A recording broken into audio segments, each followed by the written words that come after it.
tal? Yo soy Caterina Guinostroza y hoy vamos a hablar acerca del higrómetro capacitivo. Entonces, ¿qué es un higrómetro capacitivo o siquiera qué es un higrómetro? Un higrómetro es un instrumento que se usa para poder medir la humedad presente en el ambiente en el que te encuentras. ¿Ok? Está bien. Ahora, existen diferentes tipos de higrómetros. ¿Cuáles son estos? Higrómetro de óxido de aluminio. Higrómetro capacitivo. Higrómetro de cristal. Higrómetro resistivo. Higrómetro térmico. Y además higrómetro gravimétrico. Sé que son varios, pero generalmente varían por el tipo de función que tienen o el concepto de funcionamiento en el que se basan. Por ejemplo, hoy día vamos a hablar acerca del higrómetro capacitivo. Como su mismo nombre lo dice, está conformado por un capacitor. El higrómetro capacitivo es un instrumento capaz de medir la humedad basándose en el cambio de capacitancia que existe a raíz de que el material dieléctrico por el que está conformado absorbe la humedad. Es decir, el higrómetro capacitivo cuenta con un dieléctrico en su interior que puede absorber la humedad y al hacerlo cambia la capacitancia de este instrumento. Entonces, yo sé que puede sonar muy confuso diferentes términos, pero no te preocupes, vamos a ir poco a poco. Primero, ¿qué es capacitancia y qué es un dieléctrico?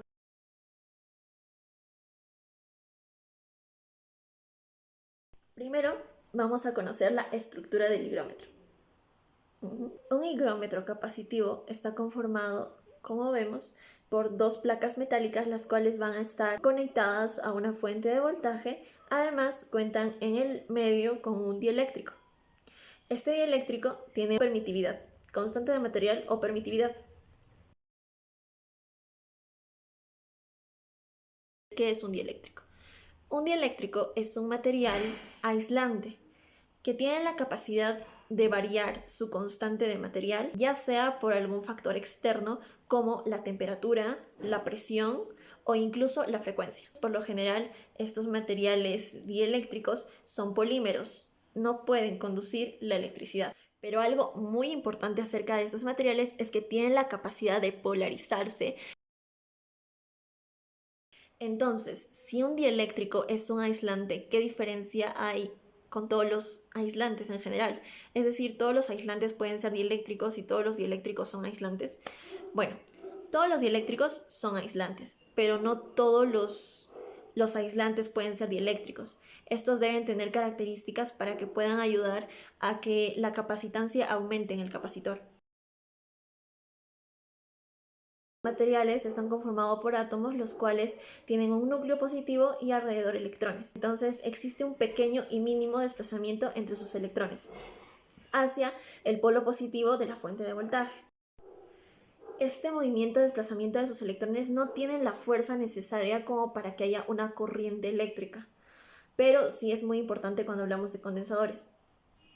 Y después de que se retire la fuente de voltaje, hay algunos dieléctricos que todavía se quedan polarizados. Esto depende mucho de la fortaleza de sus enlaces. Hasta el momento sabemos que un dieléctrico es aislante y que según factores externos puede cambiar su constante de material y de esta manera aumentar la capacitancia en un capacitor. Bueno, vamos a hablar acerca de la constante de material o permitividad. Todos los materiales tienen la capacidad de poder almacenar energía eléctrica, incluso el vacío, el cual está denominado por epsilon sub 0, que tiene un valor de 8,85 por 10 a la menos 12. Los capacitores, en su mayoría, tienen un dieléctrico entre las dos placas de metal. También hay capacitores que pueden estar conformados por dos placas y un vacío, lo cual es válido. Sin embargo, en su mayoría, por la capacidad de estos dieléctricos de poder aumentar la capacitancia, es que están conformados por un dieléctrico. En el caso de que un capacitor esté conformado por un dieléctrico, entonces la permitividad se representa por epsilon, el cual está conformado por epsilon sub 0 por epsilon sub r, en donde epsilon sub r es la permitividad relativa del material que puede cambiar por factores externos y toda la fórmula en general representa la permitividad absoluta o completa. Estos materiales dieléctricos, al cambiar su constante de material o permitividad, pueden aumentar la capacidad de carga del capacitor. Sabemos que el dieléctrico que se usa es un material capaz de absorber la humedad. Este material es denominado higroscópico. En condiciones de equilibrio, el material higroscópico puede cambiar su constante, ya sea por la presión de agua o por la temperatura.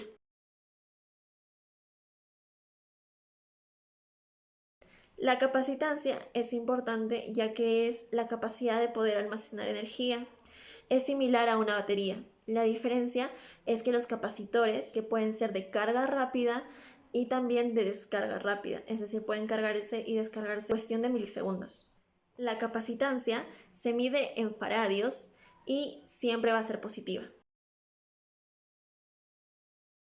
Ok, ¿de qué manera influye la permitividad del material en la fórmula de la capacitancia?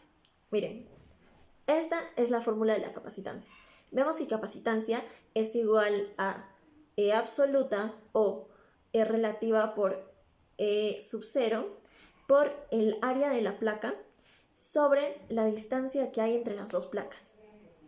Entonces, vemos que la capacitancia es directamente proporcional a la permitividad absoluta, lo cual significa que si la permitividad del material aumenta, entonces la capacitancia también. Ok, entonces, un repaso rápido. Conocemos lo que es la constante de material y que ésta influye bastante en la capacitancia de los capacitores. Conocemos lo que es un material dieléctrico, que es un aislante.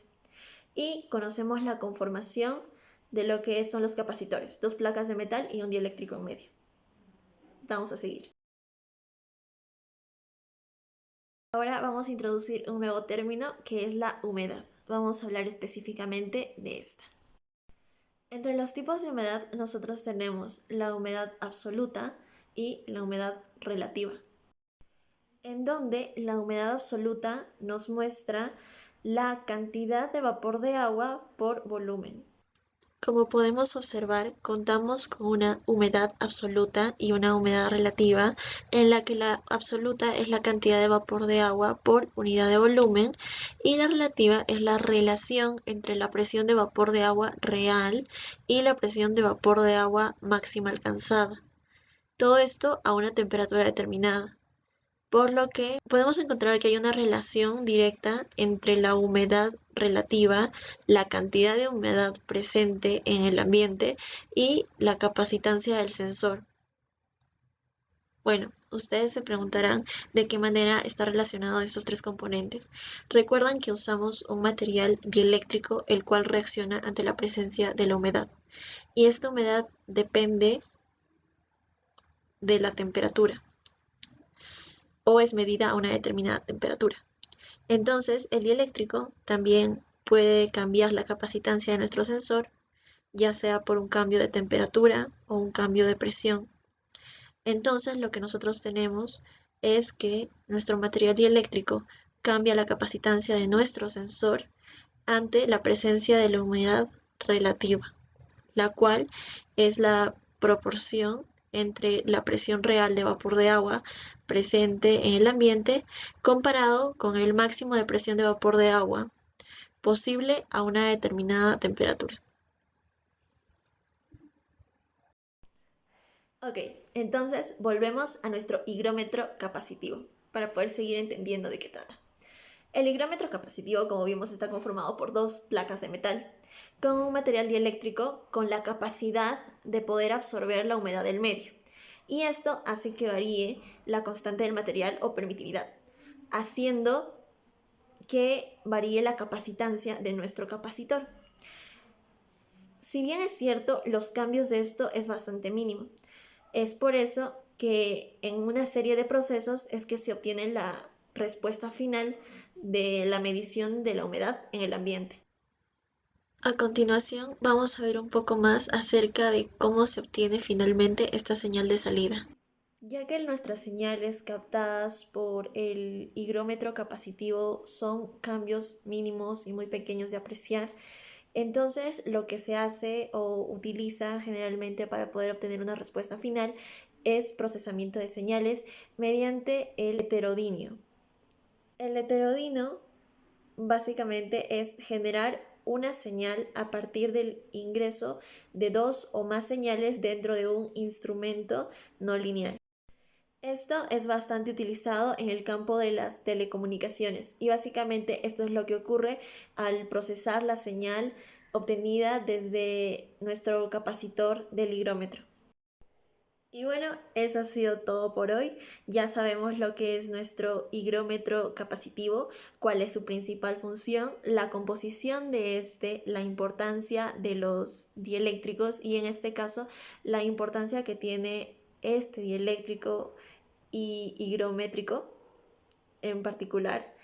Además de que se necesita un procesamiento de señales para poder obtener el resultado final de la humedad presente en el ambiente. Gracias, espero que les haya gustado y hasta luego. Si quieren más videos acerca de electrónica, pueden darle a suscribir y activar la campanita. No sé si voy a subir más videos, pero eso siempre dicen los demás youtubers. Hola, soy Catrina Nostroza y estás viendo Disney Channel.